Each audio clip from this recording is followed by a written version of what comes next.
Welcome back to the channel. So we're done with all the machining on this, and we're going to go over the wiring now. So this is the wiring diagram that I'm going to use.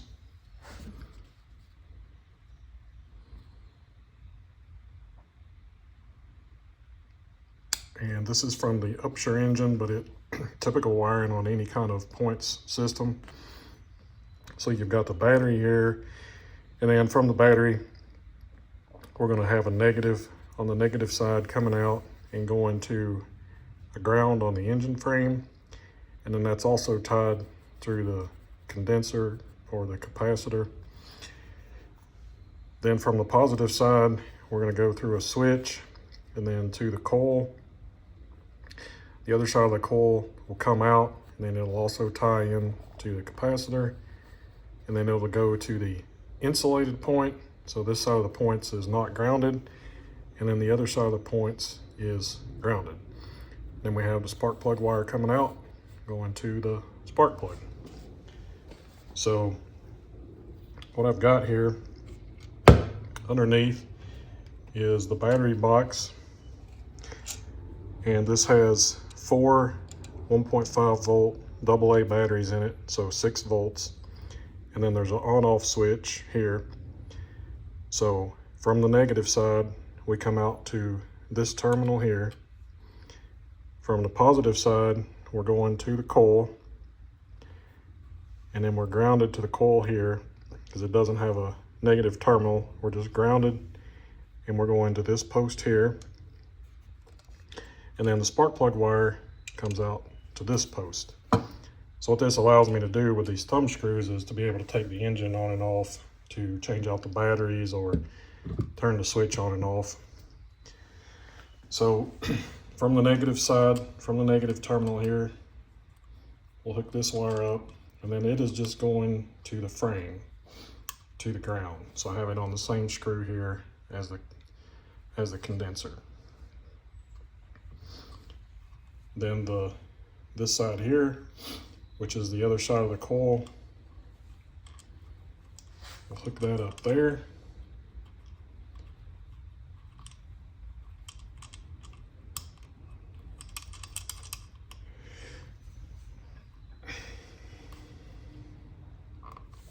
And then that is going to the insulated side of the points. And then the condenser is also going to that same point. Then from there, we have our spark plug wire. So we're going to test this. I need to turn it on. I've got the switch off right now.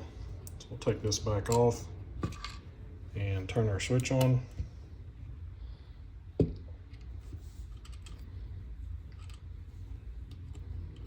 Hook our wires back up.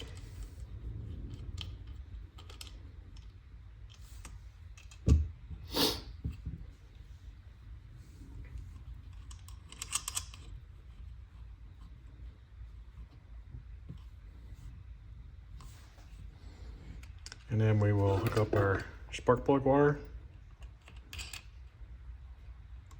here.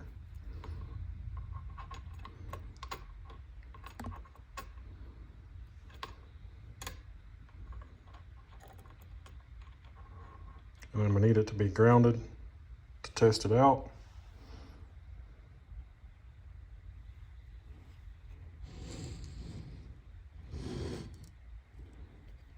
So when we rotate this over, when it opens these points, it should fire the spark plug.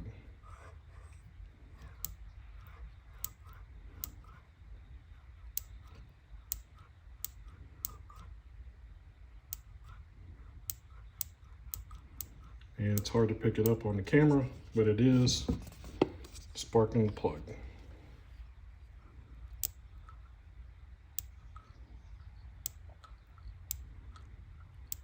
Okay.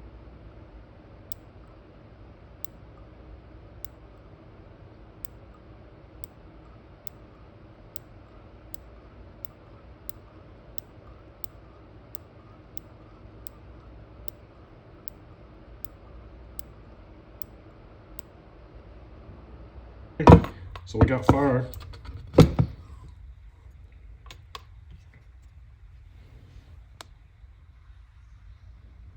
So the next thing we need to do is set our top dead center mark.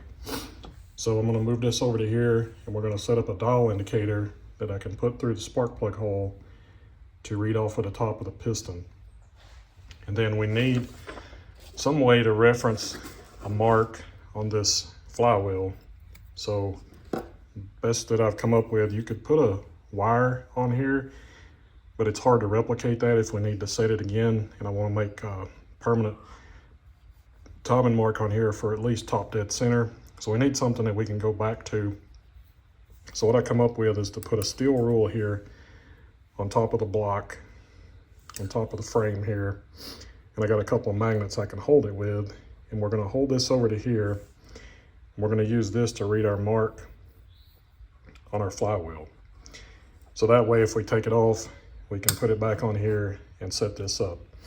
And this was similar to, I have a full-size hit and miss engine, and that's actually what it uses to time it. It actually uses a board. The manual says to use a board with a nail on it, and you actually set it on top of the water hopper over to the flywheel to set the timing. So we can use that as our indicator. So we need some marks on this flywheel. So what I've done is I know what the diameter of this flywheel is. So I can figure out what the circumference is, and then I can divide that by 360. So then I know how far apart 1 degree is, which on this flywheel it ended up being about 31 thousandths. So what I was able to do is print out some timing tape. So I did this in CAD, and then I have our dark line here will be top dead center, and then each mark is 1 degree, and then our dashed line is 5 degrees, and then the darker lines here is 10 degrees. So we've got 360 degrees. So we can actually tape this onto our flywheel.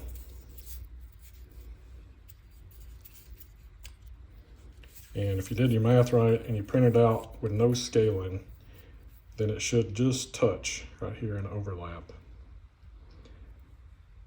If it's off, then you'll have to either change your spacing or change your scaling or something to get it to where it prints out to where it just touches. So we can tape this on here along with our ruler, and then we will set our dial indicator up in here, and then we'll get it close to what we think is top dead center, and then we'll measure, we'll see what degrees it is at 50 thousandths on both sides of top dead center. So if we're exactly on top dead center, we should be, for example, 15 degrees one way and 15 degrees the other way. But if we're off, if we're say 12 degrees one way and 17 degrees the other way, then we know that we're off 2 degrees. So then we can adjust our top dead center mark 2 degrees and get it set right on top dead center. And we do that because it's hard to read the indicator when it gets up to 0. It'll dwell a little bit, and you can move it about that much and the indicator won't really move. So that's why it's hard to read top dead center. So that's why we read 50 thousandths as an arbitrary number, but we can do 50 thousandths or 100 thousandths, whatever you want.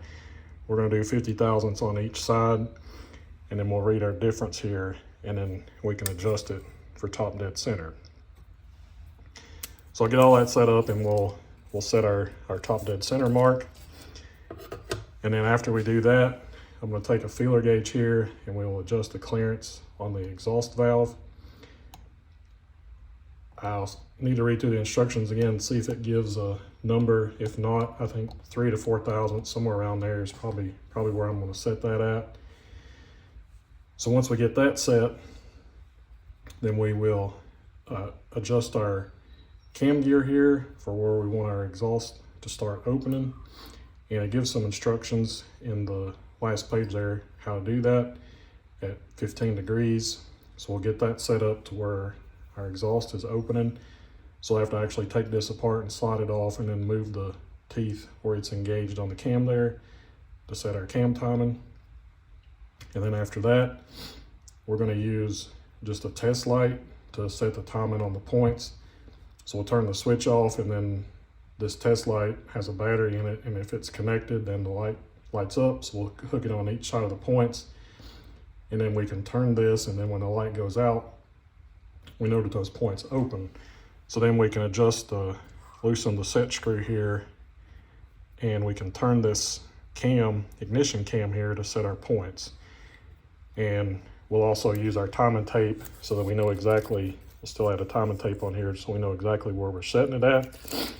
And I'm probably gonna start with around 10 degrees before top dead center. That should allow us to start it relatively easily, but not be timed so high that it's gonna try to kick back if we're not spinning it fast enough. That's probably not ideal for full power, but we're not gonna hook this to anything right now. We're just looking to get it started. So we'll probably start with about 10 degrees before top dead center. All right, we'll get all this set up and get everything in time. Get the ignition timing set, top dead center, the cam timing, and then we'll be ready to put some fuel in it and see what happens.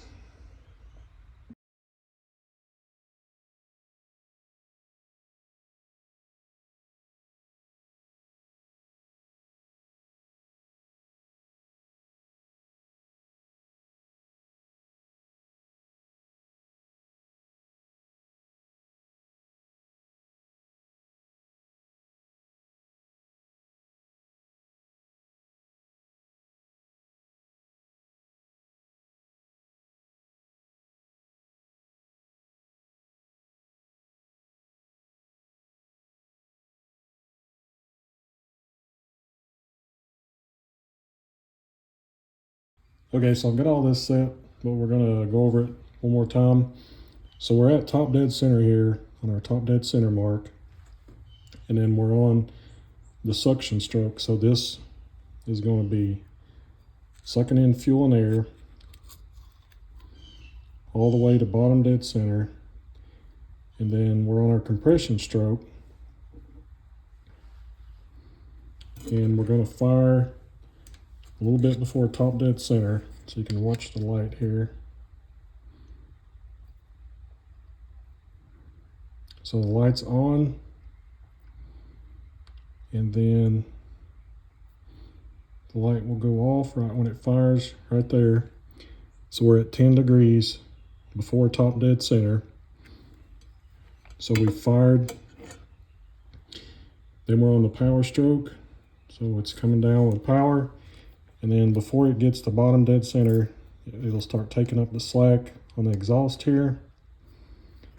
And then it'll start opening in the exhaust valve and pushing out the exhaust. And then the exhaust is closing. And then right before top dead center, or top dead center mark again, the exhaust is closed. So we're ready to go again on the suction stroke. So I think we're getting closer to putting fuel in it.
runs. So ended up setting the exhaust here to 5 thousandths, and then I set the point gap to 12. And I had to do a little bit of fussing with it, as usual on a new build. The con rod was just a little bit wide, so when I tightened up this grease cup here, it was just a little bit tight, so I had to thin out the rod a little bit here.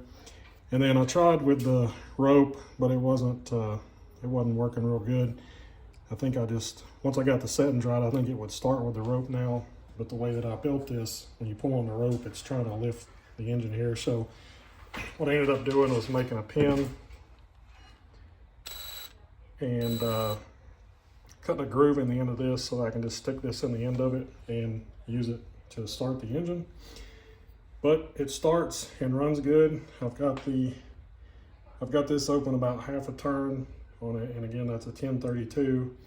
And then I've got this needle valve open about half a turn, which is a little less than what my Upshur engine with the same carburetor took, but that's what it's happy with. So that's it. Hopefully yours starts, and if not, you may have to do a little bit of troubleshooting with it to get it to run. And it's a lot easier if you can turn it with a drill to adjust on the idle mixture screw and the throttle there to get it to run. But that's going to do it. Thanks for watching, and come back next time. We're going to start a new project.